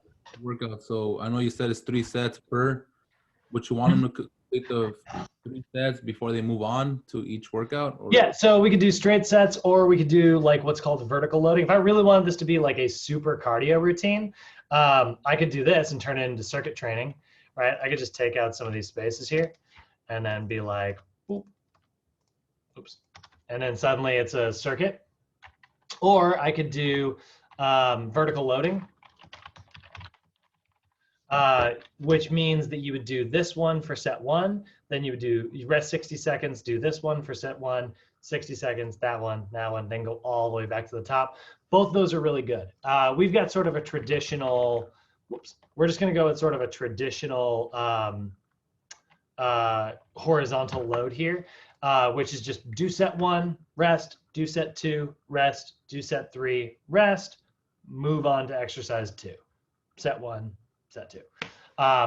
I like to kind of keep it basic with my new clients. You know, that way they don't have to think about too much. This is Bob's first month, you know, so we don't want to go too crazy on him or anything like that. But in the future, once we've, you know, sort of built up his tolerance for exercise, we can start using some of those more advanced techniques, get into the circuit training and things like that. And that's that, guys. Oh, and then I guess his cardio routine would be very, very, very, very simple. And it would literally be, you know, we'd probably have him do his lower body day warm up, and then be like, I want you to get on the elliptical machine 30 minutes, and I want you to be between a heart rate of 141 and 151, right? Because that was our target zone. 30 minutes of being between those areas. If Bob had a more advanced workout, we could give him like an interval routine. But for the most part, like these are the numbers we're going to focus on for this first month here. Questions, guys? How you feeling?